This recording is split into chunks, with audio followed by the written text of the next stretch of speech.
After I was kidnapped, my family was practically relieved. The kidnappers had gotten the wrong person. My older brother, Lucas, the one they meant to snatch, had escaped. When the police rescued me, blood was seeping from almost every pore, but I didn't cry, didn't make a sound. I was diagnosed with emotional apathy. No emotions. I could no longer feel sad about anything happening around me. I felt freer than I had ever been. But later, they all regretted it. They cried, begging me to go back to my old self. When I was discharged from the hospital and returned home, the house was empty. Even the furniture had been moved out. Unable to reach anyone, I called our housekeeper Martha, only to find out they had moved. I went to the new address. My family was already seated at the dining table, ready for dinner. Seeing me walk in, everyone at the table looked a little uncomfortable. Why didn't anyone tell me you were moving? Oh, Lucas has been having nightmares lately, dreaming of being kidnapped. I thought maybe the old house wasn't good for him, so we found a new place, Mrs. Davis said, as casually as if discussing what was for dinner. You're back just in time. Sit down and eat with us. The table was laden with all of Lucas's favorite dishes. My face was covered with thick bandages, and I limped when I walked. No one seemed to notice or care. The old me would have been devastated. But now, I felt nothing. My emotions were gone. Seeing me calmly sit down, Lucas suddenly leaned over. I've been so scared these past few days. I didn't even dare to go out so I couldn't visit you. Mom and Dad were worried I'd get kidnapped too, so they stayed home with me. You don't blame me, do you?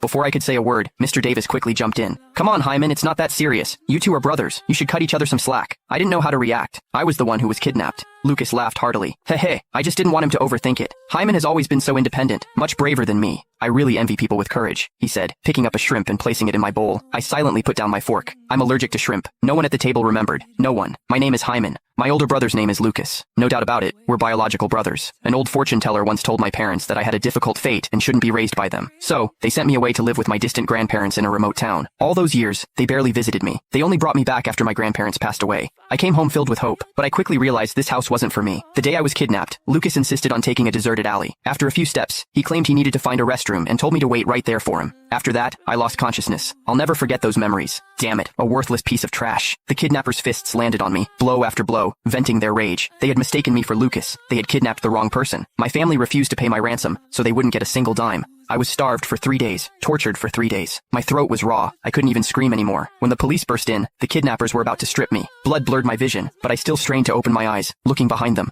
No one from my family had come. I wanted to cry, but no tears would fall. The doctor said I had post-traumatic stress disorder, manifesting as a loss of emotions, medically known as emotional apathy. The hospital room was empty. After the investigating police officers left, no one else came. At the dinner table, they treated me like I was invisible. The three of them chatted and laughed, a picture of a happy family. In the past, I would always try to join their conversations, but today, I did nothing. I'm finished. I casually grabbed a napkin from the table to wipe my hands. Which room am I staying in? Mrs. Davis paused, then collected herself. The other rooms haven't been tidied up yet. Lucas interjected. Hyman, don't blame Mom and Dad. They've been so busy with everything lately, they just can't keep up. He sounded like he was protecting our parents, but he was really hinting that I was being inconsiderate, something he'd done countless times. I simply asked, did I say I blamed them? I gently put down the napkin, my voice flat. Then I'll just pick an unoccupied room.